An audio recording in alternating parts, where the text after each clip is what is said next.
This is the Royal American, your weekly news roundup.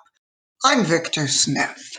China joins Russia in opposing NATO activities in a show of unity at the opening ceremony of the Beijing Olympics, where the leaders of the two nations met on the sidelines of a ceremony on Friday, according to a joint statement released by the Kremlin. The two powers called on the USA to, quote, abandon the ideological approaches of the Cold War. Experts have agreed that American troops in the region will not deter Russian aggression in Ukraine, and security officials have proposed that Russia may be planning a false flag operation to justify an invasion. Fred Kagan, former history professor at the Military Academy at West Point, said in an interview on Fox News on Thursday that if Putin has made up his mind to invade the former Soviet nation, the troop size of NATO will not deter him. In short, Russia and China have bilaterally declared that they oppose the enlarging of the NATO bloc any further than it has expanded in previous years. Well, William Stout has an update from Washington. In other news, Nancy Pelosi has backed the unionization of workers on Capitol Hill. After stories of horrendous working conditions appeared online some time ago, Pelosi said, "We just unionized at the DCCC," that being the Democratic Congressional Campaign Committee, "and I supported that."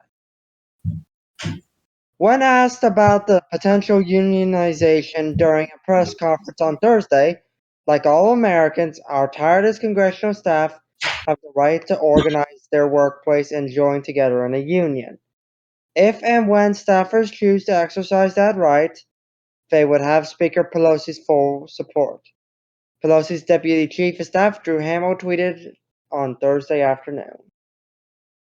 House Democrats are pushing a bill called the COMPEATS Act, which controversially includes a slew of immigration provisions and categories which House opposition fears will, quote, lead to an abuse by Chinese nationals, end quote. The bill, outside of its controversial immigration policies, addresses the economic issues our nation has been plagued by since the late Trump administration, including the supply chain issues, $45 billion, and the shortage of semiconductors, $52 billion into the research of semiconductors. Changes some of the United States trade rules, which is ideally to level the playing field economically against the Chinese Communist Party's tactics of market distortion. The Senate passed a similar bill last year, but instead of alleviating our economic woes, they invested into R&D with bipartisan support.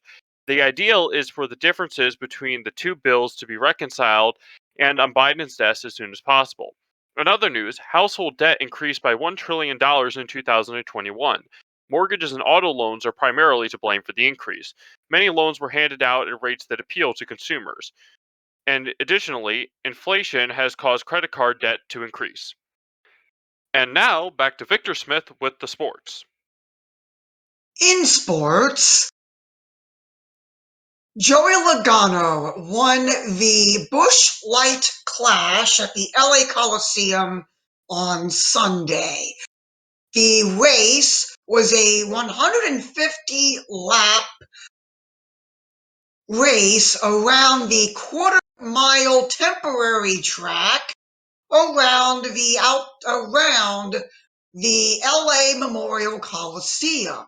At halftime, there was a performance by rapper Ice Cube. And now for an update from Beijing. My heart can't take it. Quote from Polish speed skater Natalia Maliszewska, Russian biathlete Valeria Vanetsova says, I'm very pale and I have huge black circles around my eyes. I want all this to end. I want to cry every day.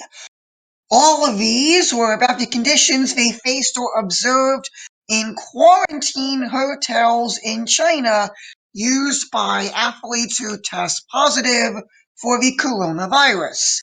Also described are, quote, inedible meals, little or no access to training equipment, and a confusing and at times seemingly illogical testing regime. Malishevska tested positive for the virus on January 30th when she was ruled out of Saturday's qualifying race for the 500 meters, but she was unexpectedly released from isolation the day before the race, only to test positive again a few hours before it started, and was immediately ushered back into quarantine. The next day, she was released after testing negative. This has been your tragic Olympic update from Beijing. Once again, we reiterate that the Olympics should not have taken place in Beijing, China, due to the atrocities committed by the Chinese Communist Party on Christians, as well as the genocide of the Uyghur Muslims. This has been the Royal American. I'm Victor Smith. Good night. This has been The Royal American. Script by Konstantin von Stoklau, Charles York, and Victor Smith. Heard on the broadcast in order of appearance were Victor Smith, William Stout, and Charles York. Charles York speaking. Be sure to tune in every Friday in the Monarchist of America Discord at 8 p.m. Eastern Standard Time for the live recording of Monarchist Minute. These programs will go live on YouTube at 5 a.m. Eastern Standard Time Monday morning. May God bless and keep you, and may He save our nation.